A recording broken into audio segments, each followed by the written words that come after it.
calling all Lasso and leadership fans. Join us on this journey to a better, kinder, more compelling way to lead. We're going to take you on a journey through the hit series Ted Lasso and explore what leadership lessons exist.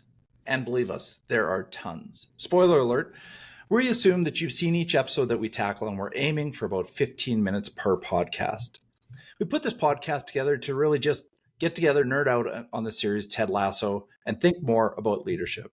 We're going to have fun pulling some of the leadership lessons out that may have gone unnoticed, underappreciated, and ones that are just really fun. Basically, we've created a public Ted Lasso fan club, book club, and global conversation. Garth, I'm happy to have you along for the journey. Over to you. Why don't you tell them who you are and why you're here? Yeah, great. Garth Nichols. I'm Vice Principal of Experiential Education Innovation at Haverhill College in Toronto, Ontario. I teach and I coach as well, and I love coaching, and I do love all of the leadership that I think I'm able to provide to our students as leaders on the floor in various different roles in the basketball court. And I love Ted Lasso. I love his way of being. I love his role modeling, and I love the way that he uses language to inspire and to actually temper people as well. So that's one of the reasons that I'm here. What about you, Jason? Well, thanks, Garth. And I love the way that you use language too. Some of the best words. You've got all the best words, my friend. Anyways, all I'm trying to do is make this podcast my leadership neighborhood. Seriously, though. You sure are, Mr. Rogers. I do my best. I'm here because I love the show. I love the conversation. I love our guests, and I love Garth. And I love hanging out with you for 15 minutes a week. 15 minutes. I mean, that's it. I get. Sometimes it feels so dense. It feels so pithy. It is. Yeah. And truth is, I take as much time as I could get. This conversation is about leadership. Lasso is a real highlight of my week, and I hope it's a highlight of the listeners who are coming along for this journey. But over the past few weeks, my wife has actually started clocking my time with her versus my time with you, and the delta between the two is steadily shrinking. However, we did do a road trip this week for Nelson, and we binged every episode. And I'm not joking. I think she really likes your sense of humor. Well, I really like her. And if you only spend 15 minutes a week with her, if that's the delta, I don't know. Oh, that's funny. But speaking of humor and feedback, what have you heard, Jason, other than from your wife? I have huge news aside from my wife now listening to all the episodes. We're now on 6 continents. Hey-o. Cool, hey? We have listeners in Brazil now. So, obrigado, Brazil. That's the extent of my ability to communicate in Portuguese. However, even though my Portuguese is pretty limited, I understand AI can help us translate this podcast into any language we want. So if we get big enough, Garth, we can have our voices in actually any language. Yeah, I actually heard about that on the Hard Fork podcast, that we can plug into an app where it's the sound. Our voices sound the same. I've heard about this, but they're just coming out in a different language. It's amazing. And there's lots more about artificial intelligence that can help us out, Jason. Yeah, well, and I don't know if Kevin and Casey from Hard Fork are listeners yet. I believe they will be. But speaking of AI, I've been working on LassoGPT bot. True story. Of course you have. Yeah, true story. This week, ChatGPT released a beta version that allows us to create our own bots. And I got selected, which was pretty cool. It's the equivalent of me getting T-Swift tickets. It's pretty unbelievable. Yeah, it looks like you're, out of the woods on that one. Yeah, it's a clean slate when it comes to AI. It's a blank space. There we go. It's a blank space. That's what it is. Thank you. Anyways, I've uploaded all our transcripts and I put it to work. Guess what questions I've taken a chance to ask it? What is the meaning of life and leadership? Oh, God, that's a good one. I will do that for next week's episode, Garth. But in fact, I went right to the heart of this episode and I asked him, who's funnier, me or you? And? Well, the bot is as diplomatic and charming as Ted. Here's what it said. You know what the happiest animal on earth is? It's goldfish. You know why? Got a 10-second memory. Be a goldfish, folks. Just like the goldfish. Might not remember who was funnier a few seconds ago. It's hard to pick between Garth and Jason. They both bring up unique charm and wit to the podcast, making a delightful mix of humor and insight, much like Ted Lasso pep talks. And now you can also make the podcast or the chat bot in a certain language, right? It can be folksy. It can adopt different anything. Yeah. So did you give it a voice? I gave it our voice. I said talk Okay. just like Garth and Jason, Oh, and okay. yeah, and I actually went further. So I said, how are we going to get Sudeikis on the show? Because that's been Ooh. a long term goal of ours. Uh-huh. And? And here's what it said. This is truth. It gave us a few points. I'm not going to go into them. I'm going to keep them a little bit secret, but it did say, getting Sudeikis on your podcast would be quite the feat, akin to Ted Lasso convincing Roy Kent to do yoga. It might seem unlikely at first, but with the right approach, anything's possible. Here's a Okay. Lasso strategy. All right. So here Yeah. are our steps. I'm not going to get into the details, but it says build connections. I think we're doing that. Check. Leverage social media, right? We got TikTok and we got Instagram going. So I hope LinkedIn. people You're all over join LinkedIn, buddy. all over LinkedIn. Yeah. Reach out with sincerity. Like I think Mm-hmm. we ooze sincerity on this show. Showcase our unique angle. There's nothing like us out there. And be persistent and respectful. Okay. The last one I like the best. It says prepare for a yes. Okay. So just like Ted prepares for each game, be ready if you do get a positive response. Okay. Have your questions, tech setup, and promotion strategy ready to make the most of this opportunity. Remember, believe is more than just a sign on Ted Lasso's office wall. It's a mindset. Good luck. Go get them, guys. And that was all ChatGPT. That's our Ted Lasso coaching Ted Lasso. GPT. That's what Ted Okay, Lasso would tell us about how to get Sudeikis. So Garth, enough with AI and my kind of back and forth with it. How about you? Did you get any feedback from our listeners? Yeah, I did actually. Yeah, thanks. But that's great. So I'm preparing for a yes from Jason Sudeikis, and hopefully our listeners are like, how can we get him on this podcast? But yes, so we got lots of listeners. I got lots of friends dropping in on my channels and on texting me and WhatsApp and all that stuff. So that's been great. And it's really interesting. One of my close colleagues, he said, he's been having a lot of personnel issues at his school, and some are so get to the point where he might have to exit one of his employees. And he said, I listened to your podcast, and it's not like he's necessarily learning anything new. He's just remembering, how to frame these. And that's what part of the beauty of this podcast is. Just like, hey, you already know this. Yeah. It's just a good reminder, a good little refresher, a good little provocation to think about these things again and not get sort of buried in the everyday workaday stuff. So that's been great. And a shout out to Denise Lamarche, who I shouted out a couple podcasts ago, but she shared an incredible article with us. And the article is entitled, Can Ted Lasso Fix Education? So We're going to add that. Yeah. Published on October 23rd, 2023. So we're going to link that in our show notes. So I really like that. Actually, we're starting to build some resources here, and we're starting to see more of this Ted Lasso piece around, which is great. What about you, Jason? Oh, that's very cool. And same thing, Garth. I mean, I've been back and forth with our friend, Dr. Keith Vandermeer. His show is now 6th on the ranking list. He's trying to push it up higher. I think he's listened to it 45 times himself. So that's probably, probably doing the work. But I agree, Garth, I think this is, if we treat it like a 15-minute leadership meditation per week, I think all of us become, better, kinder leaders in the end. And I hope that's the way people continue to use it. So with that, Garth, I want you to get on deck here. And why don't you try out the 30-second summary of this episode? Let's do it. You've got it in you. Yeah, I do. Well, thanks for your help and reminding me some of the key points here. Episode 10. Here we go. Episode 10, The Hope That Kills You. 1, Nate is promoted to coach. They give him a symbolic whistle to signify this accomplishment. Number 2, Roy gives his captain wristband to Isaac McAdoo. 3, the team needs to win to avoid relegation. They're playing they're playing against Jamie Tart, one of their old and one of my favorites, one of their old teammates who's now playing for a different team.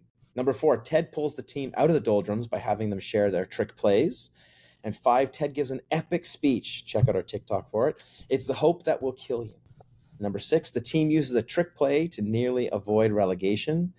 And number 7, Jamie makes the extra pass and his team beats AFC Richmond.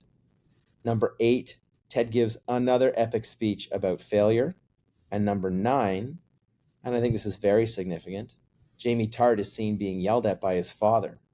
And the last one, Ted gives Jamie a note congratulating him on giving him that extra pass, and he gives him one of those symbolic army men, those plastic army men in the end. So, that's the summary. Yeah, top 10 those who are watching. Here's my symbolic army man right here, and that's nice. Great summary, Garth. There's a lot that went on in that episode. Those of you who haven't watched it recently, it's worth dropping back in. That was jam packed. So I love what you pulled out there. Yeah. Let's move on. Move Let's into it. get Yeah. to our favorite characters. Who you got, Jason? No change. Roy Kent, baby. He is Mm. epic in this episode. I'm not even sure where to start, but I'll pull out just two really quick things.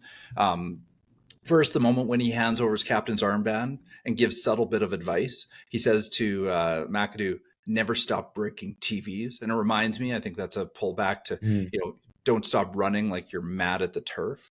There are these moments where where humility, authenticity, and humanity come together for him. He's also developed a bit of a sense of humor about himself. There's a moment where Jamie Tart shows up at Keeley's place, and they're back and forth, and Roy looks like he's getting really upset. And as Tart leaves, he says, like, he'll be hungry for pureed peas soon. He's so old. And after Tart leaves, Kent has the humility to say to Keeley, "I'm starting to feel hungry for pureed peas." And I just don't think that Roy Kent would have had the EQ to pull that off 8 episodes ago. So he's growing as a leader and into his best self. Garth, but I'm dying to know who you going with. Yeah, this is the last episode of season 1. Mm-hmm. So It's huge. I'm going with your man, Roy Kent. Like his effort that he put in to tackle Jamie. Nice. His moment with Keeley in the locker room. When he pulls his hamstring on the field, there's a flashback where it's he gets pulled up off the field from Sam, and a flashback to a previous episode when he was doing the same for him. His vulnerability is most trying of times. He's come a long way, and so he's my favorite because of how far he's come from his growth in every single episode. But I also have to say, my favorite is actually Keeley walking bravely into that locker room despite Roy telling her to get out. That's she a moment. Just keeps coming. Yeah, she comes into her own because she's in love. She's acting through love, not just through shallow attraction. No, I've changed my mind. It's Jamie Tart. Look how far he's come and how he makes that extra pass at the end. His moment in the locker room with his dad. We learned more about that. He's actually reading the letter from Ted. Yeah. And he doesn't crumple it up like he would have in that first one. He doesn't dismiss it. Yeah. So, no, actually, you know what? It's Ted. It's Ted. So at the end of the game, winning versus success, seeing the positive in all of this with his humor. He says, "This is a sad moment. Nothing I can say can take that away. But do me this favor and lift your heads. Look around the room. I want you to be grateful that you're going through this sad moment with all these other folks." I mean, come on. What a moment. What a moment. It's amazing. Yeah. Oh, no, you know what? It's Rebecca. It's Rebecca. Yeah, because it's her conversation with Ted. And that shows how far she has grown. And she says, "You listen to me. You are not going anywhere because we have work to do next season." I just get goosebumps with that. Oh, man. So good. I could go on and on. Right? I can't wait for next season to see how these characters develop. I mean, it's certainly the writers have struck gold with each of these characters. And Garth, I can't disagree. They're all pure magic. Why don't we jump right in to the leadership lessons? What did you notice about this episode? So for me, there's a lot of culminating moments. I think that's why I can't choose a favorite character. It's because the grind is working. Ted's grind is working. Sure, he took his eye off the ball literally in the last minute of that game, in the last play of the game. Leaders can't always be on, and he wanted to celebrate with his team and all that meant. But his strategy is working, and nothing is more indicative of this than when Jamie Tart passes the ball at the end. Yes. The pieces are in place with the team, and sometimes the gears are turning in sync. They're synchronized, and so the foundation is there. He's moving forward with the team. He's moving forward with his players. He's moving forward with the organization, including Higgins, including Rebecca. And he's moving forward with the city of Richmond. They actually have those shouts of joy as opposed to, what they would call them in the past. There's hope and there's a belief. So for me, the leadership lesson in this is the grind, right? That leaders sometimes have to persist and they have to believe in the work that they're doing. What about you, Jason? That's amazing. Thanks for sharing that, Garth. That was right on point. For me, I'd love to speak about the obvious moments. The pregame speech, unbelievable. The postgame speech, even better. Or the note that Ted gives Tart after the awful interaction with his father in the dressing room, also amazing. But I'm going to focus on the symbolic moment when Ted gives Nate his whistle for the first time. Nice. I think there are 3 things worth thinking about here when it comes to leadership. When Nate first gets the whistle, and I think You'll remember this. He blows it, even though they're inside in the dressing room. In leadership, I think often when we first become leaders, we're compelled to act loudly. Nice. However, in fact, the first thing we really need to do is sit, listen, and observe quietly. This practice allows us to build empathy, trust, and understanding, and that is what leadership's all about. Later in the show, Nate does the same thing when he's showing video of Tart disrespecting Richmond. He first blows a whistle, and I think this was intentional on the show's writer's part to show that Nate is open to feedback, but he has a long way to go. Okay. The final moment involves Ted and the exact opposite sentiment of blowing whistle. If you remember, Ted is talking to his son on FaceTime, and his son says, "Dad, when I watch you on TV, it looks like you're not doing anything." Ted responds right away. It says, "It's because I'm not. I just got to hope that everything I've been teaching them made some sort of impact on them, and they'll make the right decision when they're out there on their own." It's kind of like being a dad. This moment is called back when the team runs the Lasso special in the dying moments of the final game of the season, and they score on the play. Ted is standing on the sideline, and if you listen close, you can hear him say, they're going to run it. I didn't even call it. They're going to run it. Note, there was no whistle blown anywhere around that. Yeah, that's brilliant. Thank you. Brilliant. And there's a callback there to something we've talked about early on in this podcast, which is this idea of coaching and parenting. That there's a sense of like instilling and letting go, instilling and letting go. So that's awesome. I love it. I love what you pulled out there. That's great. Well, thanks. I think it's about, like, Garth, I honestly think it's about having the confidence in your leadership, not to be the commanding leader, but instead being the coach, just like Lasso is. So, anyways, there you have it. Now, if you're okay, Garth, I'd like to take on the leadership challenge this time. Yeah, for sure. Let's do it. Okay. So this is my first challenge after... I couldn't find the Leadership Childers time in your Apple Music. Siri just jumped in there. Everyone wants on this podcast. Buddy. Okay, everyone wants on this Siri podcast. Is now a guest. Okay. So this is my first challenge. I'm going to try not to blow it. Get it? Nice. Yeah, nice. I think that'll score points with the AI bot. Here it is. Ted famously declares in this episode, "I believe in hope. I believe in belief." He then challenges the team by saying, "Do you believe in miracles? If you do believe in miracles, I want you to circle up with me right now." Okay.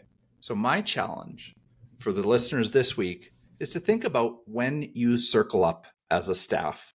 How often? How regularly? Okay. When do you and your team get together? When you get together, do you share an aspirational vision or a miracle to believe in? If you do, keep doing it. You're doing a great job. But if you don't, I challenge you to start. I love that. That. There's so many opportunities to just, hey, let's have a quick huddle, right? Let's go back to our why. I just want to check in. Let's go back to our why. And if you still believe in our why, let's circle up. Why do you believe in it? There's so many things you could do with that just to remind people that they play such a critical role in the overall health and success of the organization. And I think sometimes, Garth, in our organizations, we don't take the time to slow down and connect. I think we've said it before on the podcast, but having that opportunity to regularly connect with your teams, I think is critical. And when you connect, why are you connecting? And are you sharing that vision that people could follow? So with that, Garth, this is bringing us to the end, but we always rename every episode. Yeah. And I've been dying to know we keep it a secret from one another. So if you could hit me with it, let me know, what'd you go with this time?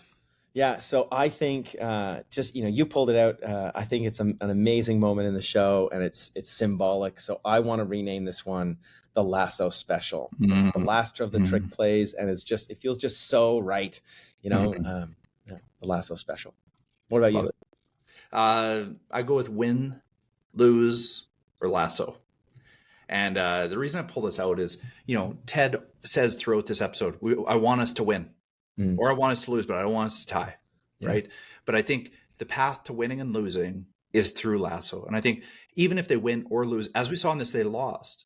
Lasso's brings it through and says, we're sad and we're going to live with this. And it's okay to be angry and sad in this moment. But when you come out of it, remember that you are angry and sad with all these people who love you so much and are here to connect with you. And so there's no tying in Lasso. There's winning and losing. And I think having the Lasso way is pretty important. Yeah, it also comes back to this notion of like win or lose, but you always learn. There's Yes. something, I forget the saying. I forget that other saying. But, replace learn with lasso. Like, Yeah. that's totally doable. Killing it. Yeah. So, hey, listen, we're coming to the end. So we'd love to hear what all of our listeners think about episode 10. What would you rename it if you could rename it? Who's your favorite character from season 1? So just a reminder that if you like what you've heard here, rate the podcast, share it with your friends, get in touch with Jason Sudeikis. Let us know. And if we're ever going to get him on, we need your support. So with that, we are ending season 1. We're going to do a season 1 sort of show in review next time. But for the meantime, Jason, why don't you take us home? Until next time, everybody, keep leading the Lasso way. Thanks for listening. Thanks, everybody.